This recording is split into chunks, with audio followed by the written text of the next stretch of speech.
जो जितना अधिक नाम जप करेगा उसमें उतनी अधिक भागवतिक शक्ति आएगी, जिसमें जितनी अधिक भागवतिक शक्ति आएगी वो उतने निर्विकार होता जाएगा। समझ रहे? नाम जप और जितेंद्रियता से सब कुछ हो जाएगा। तत्व ज्ञान, प्रेम, ये कलयुगी जीवों की समझ में आने वाला नहीं। नाम जप करो, तत्व ज्ञान भी हो जाएगा, प्रेम भी प्राप्त हो जाएगा। क्योंकि नाम जप से बहुत जल्दी हृदय पवित्र होता है और पवित्र हृदय में तत्व ज्ञान और प्रेम प्रकाशित होता है। सबसे कठिन चीज, सबसे कठिन साधना बाबा क्या है? नाम जप। बुद्धि को पावन करने वाला, मन को शांत करने वाला, भगवत प्राप्ति कराने में समर्थ है नाम जप, मंत्र जप। बहुत अच्छा उपासक हो जाएगा जो नाम जप मंत्र में अपनी आसक्ति कर ले। जिस दिन हमारी नाम जप में आसक्ति हो गई, उसी दिन कोई भी पद दुर्लभ नहीं रहेगा, सब प्राप्त हो जाएगा। देखो जी ऐसो राम नाम रस खान, मूर्ख या को मरम न जाने, या को पीवे चतुर सुजान। कोई चतुर सुजान नाम को पकड़ पाता है। पायो नाम चारु चिंतामणि, उर करते न खसई हो, अबलो नसानी अब ना नसई हो। चारु चिंतामणि जो भगवान नाम कीर्तन में मस्त रहते हैं, नाम जप में मस्त रहते हैं, मेरी दृष्टि में वे ही सर्वोत्तम साधक हैं। इसी से ज्ञान, वैराग्य, भक्ति सब प्राप्त हो जाएगी। बस तुम अपने चित्त से इसका चिंतन करो। एक नियम ले लो, सोने से जागने तक, जागने से सोने तक, जीवन से मरण तक हम केवल नाम की ही आराधना करेंगे। बस देहनाश पर्यंत तत्परता पूर्वक बिना फल देखे कि क्या फल मिल रहा है, तुम निश्चिंत होकर केवल नाम का अभ्यास करो। तुम्हें पुरुषार्थ और करने की जरूरत, सब कुछ प्राप्त हो जाएगा। अब जैसे कोई कह दे कि तुम्हें कोई और कर्म करने की जरूरत नहीं, यहां ध्यान दीजिए, यहां आंतरिक साधना की बात हो रही है। भाई तुम गृहस्थ हो, व्यापार करो, किसानी करो, नाम चलाओ, एक एक फावड़े में नाम चलाओ। ग्राहक से बात कर रहे हैं, भगवान का स्वरूप मानकर बात की, इसके बाद खाली समय में नाम जप कर रहे हैं। विद्यार्थी हैं, अपने स्कूल का कार्य किया, शेष समय जितना जो हम समय बर्बाद करते हैं उसमें नाम जप कर लिया, महान बुद्धिमान हो जाएगा वो। बोले हम विद्यार्थी हैं, हमारे पास समय नहीं। भाई तुम विद्या अध्ययन 24 घंटे करते हो, 8 घंटे हमने तुम्हें नींद के दे दिए, 8 घंटे। और अगर आप 2 घंटे जो इधर खेल कूद में, उद्दंडता में, उनको नाम जप में लगा दो, एक महान पुरुष बन जाओगे। तुम्हारी उत्तम आकांक्षा भगवत प्राप्ति की जागृत ना हो जाए तो बताना। जिसकी बुद्धि पवित्र है वो जिधर लगाए उसमें प्रवीण हो जाता है। नाम जप के लिए सब, हम गृहस्थ हैं, हमारे पास समय, हम विद्यार्थी, हम व्यापारी। भाई ये कितने दिन रहेगा व्यापार, कितने दिन रहेगी ये विद्या, कितने दिन रहेगा तुम्हारा ये धन वैभव ऐश्वर्य। अंतिम में ये नाश का खेल यहां अवश्य होता है। इसका नाम ही मृत्यु लोक है। यहां सब कुछ मरा हुआ है, प्रतिपल मर रहा है। जो तुम्हें दिखाई दे रहा है वो नहीं दिखाई देगा, आज है कल नहीं दिखाई देगा। गाड़ी में गाना बज रहा है, बड़े रफ्तार से गाड़ी चल रही है, बड़ी मस्ती, 1 सेकेंड में सब के सब राधे श्याम। उनको क्या पता कि ये मस्ती बस अगले सेकेंड में नष्ट होने वाली, ना देह रहेगा और ना ये मस्ती रहेगी। इसलिए राधा राधा राधा, यदि राधा नाम कीर्तन चल रहा है, अगर देह छूट भी जाए, किसी कारण से नवीन देह मिलेगी तो बहुत उत्तम मिलेगी, बढ़िया संस्कार मिलेंगे, क्योंकि नाम। और अगर कहीं अंतिम चिंतन में राधा ही नाम, ये हम कह रहे सुनने की, और अगर चिंतन में राधा नाम रहा, शरीर छूटा, तो श्री जी को प्राप्त हो जाओगे। जिनको नाम चिंतन में आनंद आने लगा, उनको किसी और साधना में मन को हटाकर लगाने की जरूरत नहीं है। प्रतिज्ञा करो, बाबा कह रहे हैं, प्रतिज्ञा करो, एक भी श्वास खाली नहीं जाने देंगे। पूज्य राधा बाबा जी ने ये कहा कि तुम नियम ले लो, 5 मिनट में एक बार बोलेंगे नाम, फिर देख लेना 24 घंटे नाम चलने। 5 मिनट में एक बार बोल दो राधा, फिर 5 मिनट के लिए छुट्टी, तो आप देखोगे आपका चित्त घसीटने लगेगा। कहीं 5 मिनट तो नहीं कि राधा बोलना है, कितनी बार राधा नाम आने लगेगा। धीरे धीरे आपका निरंतर चलने लगेगा। तुम प्रतिज्ञा करो, एक भी श्वास खाली नहीं जाने देंगे नाम के बिना। मन भागता है, भागने दो, चिंता मत करो। तुम प्रतिज्ञा पूर्वक, नियम पूर्वक जब नाम जप करोगे तो मन को पंगु कर देगा ये नाम। ध्यान दीजिए उपासक, ये अमृत है, पी लो और पचा लो। मन भाग रहा है, भागने दो। तुम नाम जप को नियम पूर्वक, प्रतिज्ञा पूर्वक पकड़ो। भगवान से भी अधिक दया की सामर्थ्य नाम में है। आहा, जो नाम का चिंतन करता है, उसका मन लगे या ना लगे, उसको वही फल प्राप्त होता है। जप में मन ना लगे तो कीर्तन में लगा दो, कीर्तन में ना लगे तो स्तोत्र पाठ में लगा दो। वो सब मंगलमय भगवान से जुड़ा है, इसलिए आपका अनन्य चिंतन माना जाएगा। अभ्यास करने में नींद बहुत सताती है। परमार्थ का सबसे बड़ा दुश्मन काम, और यही नींद है। काम कामना वासना मनते करियति दूर, तभी भजन होता है। और ये नींद, हमें लगता है कि थोड़ा सा तो हमें कड़ा शासन करना चाहिए अपनी इस नींद पर। अमृत वर्षा हो रही सत्संग में, आप सो रहे हो, नाम कीर्तन अमृत पान करने, आपके वाणी पाठ आपके मन में नहीं रुच रहा, इससे लड़ो। क्यों छूट दे रहे हो? तुम मन थोड़ी हो, तुम ये गंदी वृत्ति थोड़ी हो, तुम इससे लड़ना सीखो। पर ये लड़ना 4 दिन के अभ्यास से नहीं होगा, इसमें जल्दीबाजी नहीं होती। ये जन्म जन्मांतर से हमें दोष अधीन किए हुए, गंभीरता पूर्वक, धैर्य पूर्वक इनसे लड़ा जाता है, और नींद को जड़ मूल से उखाड़ कर नष्ट कर दिया जाता है। सोवत हु रसना रटे राधा कृष्ण सुनाम। जब आप अभ्यास कर लोगे ना, तो जैसे करवट बदले, चेतना आई तो मंत्र चल रहा है, नाम चल रहा है, कितना सुख मिलता है। जैसे करवट बदली, थोड़ा सा नींद आई, करवट बदली, नाम चल रहा है, मंत्र, इसका मतलब चल रहा था। धड़कन, हम जैसे सो गए तो धड़कन तो चल रही ना, ऐसे ही नाम चलता है। जागृत स्वप्न सुषुप्ति स्फुरत में राधा पदाब्जत छटा। अभ्यास, नित्य नाम जप का हिसाब रखें कि आज कितना कम हुआ है, आज कितना अधिक हुआ है, उसका हिसाब मन के द्वारा। कितनी देर हम नाम में टिके, कितनी देर हम विषय में, चिंतन में। भजन हठ पूर्वक करना चाहिए। इसके लिए हठी स्वभाव होना, जिद्दी स्वभाव। हमें जहां डर लगा है हम वहां जरूर खड़े हुए हैं। जहां हमें रोका गया है कि यहां भूत प्रेत वास करते हैं, जरूर हम वहां लेटे हैं, जरूर बैठे हैं, देखेंगे। भगवान हमारे संग, हम देखेंगे, नहीं डरेंगे। अगर हम ऐसे डरेंगे तो जो डरवा देगा हम डर जाएंगे। बचपन से स्वभाव अकेला रहना और जिद्दी स्वभाव रहना। बार बार अपने मन को, इस भ्रम को हटाना है। भगवान ही हैं, सबकी अंतरात्मा में वही हैं, वही पंचभूतों के रूप में है, वही भूतों के रूप में है। नामदेव जी ने जब एकाग्र दृष्टि से देखा तो लंबे भूत में भी श्री विठ्ठल भगवान मुस्कुराते नजर आए।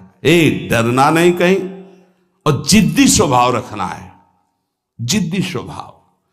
नींद, भूख, प्यास, सर्दी, गर्मी, ये सब मेरे स्वरूप नहीं है, मुझे ये परास्त नहीं कर सकते, मेरे भजन को ये बाधित नहीं कर सकते। ऐसे चलना है।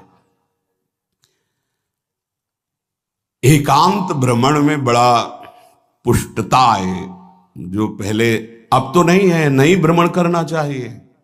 देखो आज का समय नहीं रह गया जैसे अपने लोग वैराग्य से भ्रमण के, नहीं रह गया समय कि आप 2-4 संत ऐसे भ्रमण करो, नहीं रह गया। अब तो चुपचाप धामों का, तीर्थों का, ऐसा ही सब प्राय संतजन करते हैं कि तीर्थों का, पुरियों का, धामों का आश्रय ले लिया और अपना साधन करके भगवत प्राप्ति। नहीं तो अब वो समय नहीं रहा कि आज इस वृक्ष के नीचे, कल उस वृक्ष के नीचे, नहीं, पिटाई हो जाएगी। बड़ा विचित्र समय हो गया। इसीलिए साधु अपनी अपनी कुटिया में अपना आजीवन भजन करते हुए प्रभु को प्राप्त करें। भजन करने वालों के लिए नींद से लड़ना आवश्यक है, हठ पूर्वक नींद पर विजय प्राप्त करनी है। प्रारंभ में एक नियत समय रखो नींद का, हठ पूर्वक अति भोजन पर, अगर नाम सिद्ध करना है, भजन सिद्ध करना है, हठ पूर्वक भोजन पर, देखो भोजन पर सुधार कीजिए। और विरत बहुकर्मा, अति सांसारिक वार्ता, परिश्रम, श्रम आदि करने से इंद्रियां शिथिल हो जाती, फिर नाम जप में नहीं लगती। तो छठदम शील, विरत बहुकर्मा, निरत निरंतर, सज्जन धर्मा, छठवीं भक्ति का वर्णन किया। ऐसे वो बहुत कार्य, जिन कार्यों से इंद्रियां शिथिल होकर भगवान में न लगे, प्रेम प्राप्ति के उपासक को सावधान रहना है। मृदु मृदु कार्य करते हुए, भगवत चिंतन करते हुए हमारा नाम न छूटे, ऐसी पशुता हमारे आचरणों में, हमारे चिंतन में ना आने पावे कि नाम छूट जाए। अपने आप आपको आनंद प्राप्त होने लगेगा। तुम एकाग्रता की चिंता मत करो, तुम केवल नाम जप की चिंता करो। हमारी तो प्रार्थना है 24 घंटे में और जो साधन करो करो, गीता पाठ करो, भागवत पाठ करो, जो भी आप, लेकिन 3 घंटे केवल भजन के लिए दे दो हमें। 3 घंटे केवल भजन, केवल भजन करेंगे 3 घंटे, ऐसा समय। फिर आप देख लेना और सब साधन करो, बीच बीच में नाम। 3 घंटे का नियम बना लो कि जप 3 घंटे हम करेंगे, 24 घंटे में 3 घंटे जप के लिए।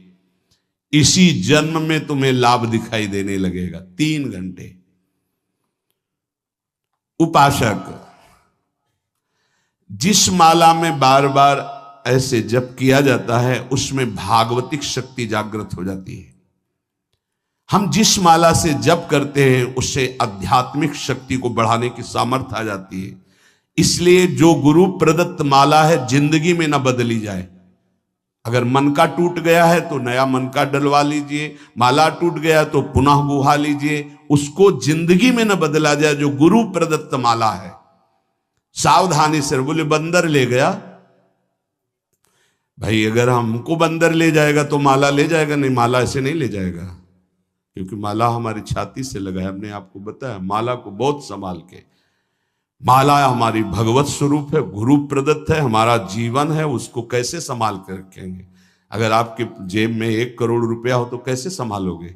बार बार हाथ वहीं रहेगा कि कहीं गिर ना जाए, कहीं चला ना जाए। आप ऐसे थोड़ी रख देंगे बेग।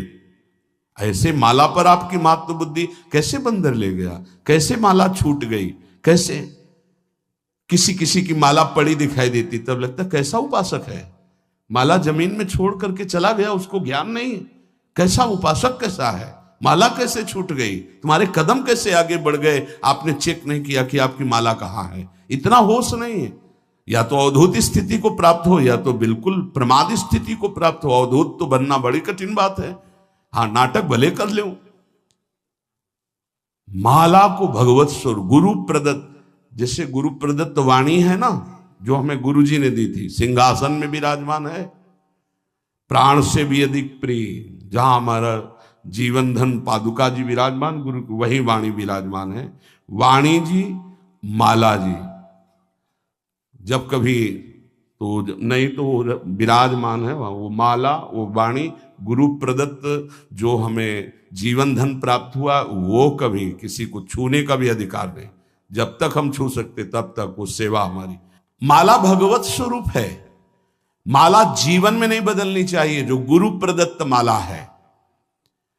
कीर्तन एकाग्रता पूर्वक तन्मयता पूर्वक किया जाए तो भगवान को आकर्षण करने की शक्ति कीर्तन में है। मिलकर यदि कीर्तन किया जाए, तुमुल ध्वनि हो जोर से, तो उस कीर्तन में जगत मंगल करने की सामर्थ्य प्रकट हो जाती है। बड़े सात्विक भावों का आविर्भाव होता है। कीर्तन के द्वारा बहुत जल्दी परमार्थ का लाभ मिलता है और प्रभु का साक्षात्कार भी होता है। भगवान और भगवान के नाम में कोई भेद नहीं है। जोई नाम सेई कृष्ण भज निष्ठा करी, नामेर सहित आछे आपन श्री हरि। हरि कृपा करी तो नाम का रूप धारण करके आपकी जिह्वा में आ गए। जोई नाम सेई कृष्ण भज निष्ठा करी, नामेर सहित आछे आपन श्री हरि। स्वयं श्री हरि नाम रूप धारण कर हमारी जिह्वा में आ गए। जब तक पाप रहेगा तब तक नाम में प्रेम और सुख नहीं प्राप्त होगा। इसलिए खूब नाम जप करते रहो और सहते रहो, जैसी आपकी हृदय की स्थिति हो, विचलित मत हो। नाम जप का ऐसा प्रभाव देखा है कि पास बैठे व्यक्ति में जबरदस्ती नाम जप शुरू हो जाए, ऐसा नाम जप का प्रभाव। साधक नाम जापक है तो जो उसके सानिध्य में आएगा जबरदस्ती जप प्रारंभ हो जाएगा। जैसा बताया पूज्यपाद बाबा के जो चरण तो चापते तो मशीन जैसे मंत्र चलने लगता। जब जप किए बिना ना रहा जाए तब समझना चाहिए कि जप में हमारी रुचि हो रही।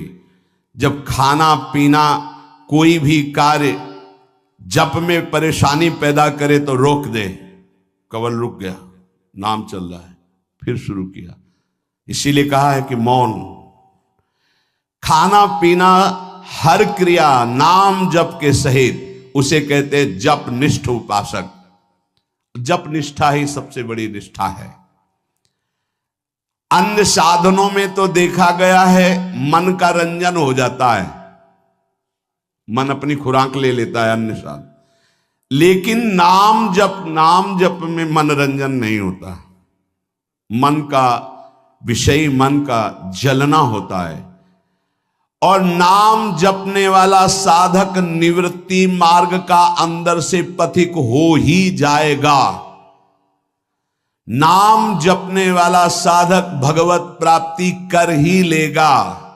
नाम जप सबसे मुख्य है पर सबसे कठिन है नाम जप निरंतर करना। हम तो ये कहते हैं कि और सब कुछ करने में सरलता है, पर नाम जप करने में बहुत कठिन। बाबा कह रहे हैं नाम जप में यदि प्रेम हो गया तो तुम्हारी सब सार्थक हो जाएगी सेवा। जो भी आपकी गृहस्थी विरक्ति जो भी, नाम और शरीर से सेवा, ये दोनों बड़े सूक्ष्म विषय है। शरीर से हर कर्म भगवत सेवा और नाम जप। अर्जुन जी ने श्री भगवान से प्रश्न किया कि मैं चाहता नहीं हूं कि पाप हो, फिर भी ना चाहने पर यह पाप कौन करवा देता है? मानो ये हमारा सबका प्रश्न है। अथ केन प्रयुक्तोयम पापम चरति पुरुषः अनिच्छन्नपि वार्ष्णेयो बलादि विनियोजितः। कल चर्चा हुई थी, जो हमारा स्वधर्म है उसका हमें पालन करना चाहिए। परधर्म भयावह, दूसरे के धर्म को स्वीकार करना मानो भय को स्वीकार करना है। किसी भी प्रलोभन से, बिल्कुल साधारण धर्म, लोकवत धर्म, असाधारण धर्म, अध्यात्म स्वरूप भगवत प्राप्ति। साधारण धर्म में भी अपने धर्म का परिवर्तन नहीं करना चाहिए। जो हमारी भगवान ने धर्म व्यवस्था की है, जहां हमारा जन्म कर्म जो भी विधान रचा है, हम उसके अनुसार भगवत प्राप्ति करेंगे। जो वर्णाश्रम के अनुसार व्यवस्था, उसके अनुसार हम चलेंगे। ये साधारण व्याख्या है। असाधारण व्याख्या है, कल चर्चा हुई थी, हम प्रभु के अंश हैं, हमारा स्व चैतन्य घन अविनाशी निर्विकार पर शरीर, स्वधर्म भगवत प्राप्ति, परधर्म भोग प्राप्ति। योग होना स्वधर्म है और भोगी होना परधर्म है। इसी से पता चल जाएगा कि हम स्वधर्म में हैं कि परधर्म में। ध्यान दीजिएगा, भगवत योग होना स्वधर्म है और भोगों में रत रहना ये परधर्म है। निर्लिप्त रहना भोगों से स्वधर्म है, भोगों में लिप्त होना परधर्म है। सबकी सेवा करना, कुछ ना चाहना स्वधर्म है, और सबसे सुख चाहना ये परधर्म है। भगवत प्रेम होना स्वधर्म है, शरीर प्रेम, शरीर संबंधी रिश्ते नातों में प्रेम होना परधर्म है। निष्काम होना स्वधर्म है, सकाम होना परधर्म है। निर्मम होना स्वधर्म है, ममता युक्त संसार में बर्ताव करना परधर्म है। अनासक्त होना स्वधर्म है, आसक्त होकर भोगों में, शरीरों में, रुपया में, नाना प्रकार की सामग्री में परधर्म है।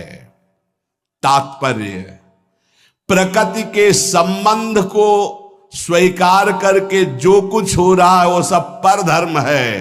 परमात्मा के संबंध को स्वीकार करके जो कुछ है वो स्वधर्म है। क्या सुंदर स्वधर्म की व्याख्या है। स्वधर्म चिन्मय, चिदानंदमय, अविनाशी है। परधर्म जड़ धर्म है, परिवर्तनशील है, नाशवान है। प्रभु का अंश स्व, प्रकृति का अंश शरीर। स्वधर्म प्रभु से जुड़ना स्वधर्म, शरीर से, संसार से जुड़ना परधर्म। शरीर संसार के भोगों की इच्छा परधर्म, भगवत प्राप्ति की इच्छा स्वधर्म। चेतन स्वधर्म, जड़ परधर्म, परमात्मा स्वधर्म, प्रकृति परधर्म। बहुत सुंदर, इससे सुंदर व्याख्या स्वधर्म और परधर्म की मिलना कठिन है। परिवर्तनशील परधर्म, एक रस स्वधर्म। दो प्रकार की इच्छाएं होती हैं, एक भगवान की प्राप्ति की इच्छा, एक संसार की प्राप्ति की इच्छा। भगवान की प्राप्ति की इच्छा स्वधर्म है, इच्छा करना चाहिए। संसार की प्राप्ति की इच्छा परधर्म है, भयावह है, भय प्रदान करेगी, दुख प्रदान करेगी। कहीं कुधर्म को, अधर्म को, परधर्म को स्वधर्म मत मान लेना। दूसरे का अनिष्ट भाव, कूटनीति आप अपने धर्म में इसे कुधर्म बना रहे हैं, ये स्वधर्म नहीं।